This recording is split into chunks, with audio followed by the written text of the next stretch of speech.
તો તું મને ઉછેરી ના લે, પછી મારામાં શું દોષ? તું મને દહેજના લીધે પ્રેમ નથી કરતી? ના માં, તું દહેજથી ડરીશ નહીં.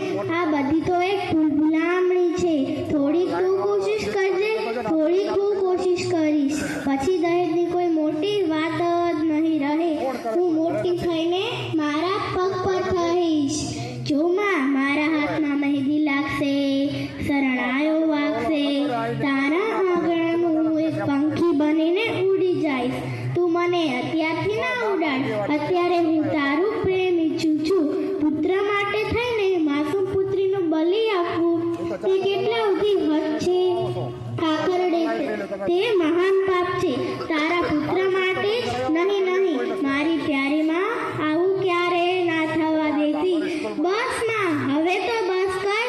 મને આ ધરતી પર જન્મ લેવા દે.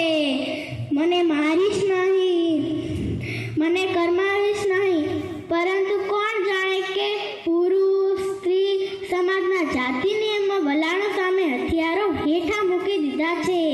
શું પોતાની શક્તિ પર ભરોસો નથી? પોતાની લાડકવાઈ દીકરી પર ભરોસો નથી? તેવું હોય તો ધિક્કાર છે આ નારી શક્તિને, ધિક્કાર છે આ શ્રીપૂર્ણ હત્યા કરનારને, ધિક્કાર છે આ માતૃત્વને. માં, હવે તો મને ઘરમાં આવવા દે. જો હું પુત્ર હોત તો તું મને ઉછેરી ન લેત. દીકરી તો લક્ષ્મીનું સ્વરૂપ છે.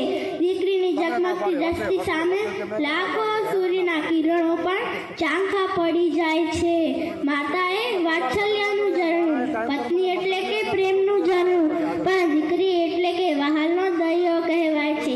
દીકરી દાદા, દાદી, મમ્મી, પપ્પા, ભાઈ, બહેન સંગ બાંધેલી હોય છે. દીકરીની વિદાય ટાણે બધાના આંખમાંથી આંસુ વહે છે. દીકરી એ પિતાનો સંસાર, દીકરી એટલે કે માતાનો આધાર, દીકરી એટલે કે ભાઈનો પ્યાર. આવો ત્રિવેણી સંગ એટલે જ કે દીકરી. દીકરો એ પિતાનું રૂપ છે તો દીકરી એ પિતાનું હૈયું છે. દીકરી રૂડી સમાજમાં મૂડી, દીકરી વિના તો જિંદગી અધૂરી. દીકરીને સમાજમાં જાળવો મત. મેં તો જોયા નથી મા બાપ રોવે મારી આંખ લડી, મારે કોઈનો આધાર રોવે મારી આંખ લડી. મેં તો જોયો નથી મારો વીર રોવે મારી આંખ લડી.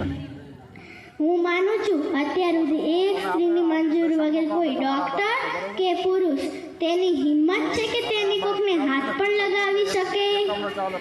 લિખિત તારા પ્રેમની પ્રતીક, તારા ગર્ભમાં રહેલી અને પપ્પાની પ્યારી પુત્રી. બસ આટલું જ કહીશ.